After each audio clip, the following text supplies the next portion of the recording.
In my opinion, there's a difference between an animated film and a kids movie. This is a kids movie.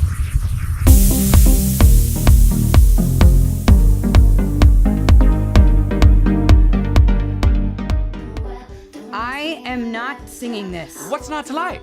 You're a female and you're a teenager. This song was made for you. Wow, it's like you can see inside my tiny teenage mind. I know, right? You just gotta add some moves and a little bit of, hey, I just met you, and this is crazy, but here's my number, so call me maybe. Go for it! Oh, you mean like this? Try to chase me, but here's my number, so call me maybe. There you go! You're a natural! Sing tells the story of several different animals trying out for a talent competition that's put on by a koala bear voiced by Matthew McConaughey. That's right, it's Animal Idol. Is it something you want to pick up the phone and vote for? Here's 5 things about Sing. Yes, it's true I didn't have a great time with this movie, but there are a couple things I like, so let's start there. First of all, the music in this is really good. Now, that's no credit to the producers of the movie, in my mind. That's credit to the original artists who wrote it and put the melodies together, because there's just something so great about a fun, catchy pop song or an emotional, building, resonant pop song, or whatever the case, that just works no matter what context it's in, whether that's somebody singing it as a human or as an elephant. It doesn't matter. It's a great song. In this movie, it has great songs. And in some ways, I feel like the movie could coast along on those great songs alone. You could have an enjoyable experience just there. But there is more. There's actually a really nice theme and message here as well.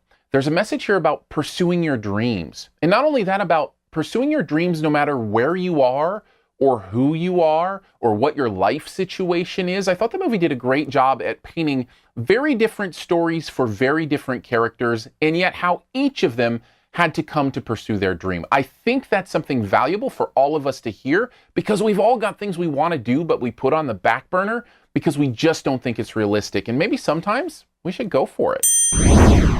So let's get into the negatives, because I did have quite a few of them. First of all, the humor doesn't work for me, and that's a big one with me. It just seems to be more Ice Age, less Pixar, if you know what I mean. Just kind of that lowest common denominator funny stuff. And that's kind of one of the primary reasons I say it's a kids movie and not an animated film, because I feel like the laughs are for the little ones, that they'll get it, that they'll think that's hilarious. And for me, I'm just like rolling my eyes and waiting for maybe a smart joke, something that I think's a little bit clever, and it just never seemed to appear.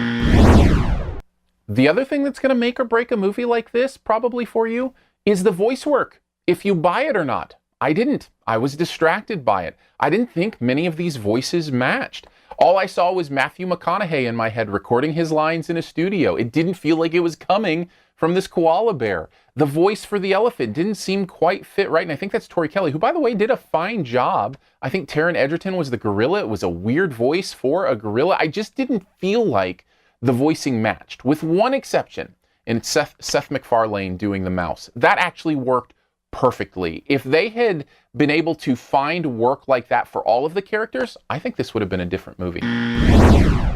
But really the main reason this didn't work or resonate with me, I've just seen it a million times before. No, not this exact plot, but the movement of the plot, how it's going to resolve, what's going to happen, how are the different characters going to work into it. I saw it all coming. There was nothing in this movie that surprised me or I found interesting or I found compelling. And because of that, it just seemed very repetitive and predictable. Overall, I feel like Sing could be a fun movie for the kids and a good time if you just enjoy it for the music, but there's so much wrong with it, I can't give it more than a C. Thanks for checking out this Your Movie Friend review. We'll get to the Best Ever Challenge here in a bit. Before we do, though, I want to let you know if you'd like to connect, I would love that. Let's connect on Twitter. My handle's Aaron Dicer. Just search it. I'd love to have some two-way conversation about movies there. We do a lot of fun stuff there. Also on the podcast, SiftPop, SiftPop. If you search for that in iTunes or Stitcher or however you do podcasts, we do a weekly conversation, about an hour long, about movies. We did our awards for 2016 this week, so it's going to be a fun thing. All that available at SiftPop, SiftPop. Just search for that. And of course, you can connect on YouTube. Subscribe, please. I would love that. And then we can kind of connect that way in the comments or whatever. Speaking of the comments, let's do the Best Ever Challenge, where you name the best movie ever, particular category. and also try to identify my choice. Let's go with best singing animal movie ever. Best singing animal movie ever. There are a lot of movies where animals sing. I'm going to have to go for the one where I just can't wait till they sing. Is that subtle enough? Can you still get it? Take a guess in the comments. First person to get mine does get a point, and also leave your choice there as well. I'd love to see what your favorite singing animal movie is. As always, here's 5 extra seconds to hit the subscribe button so you never miss a review. Just click the logo right down in this corner.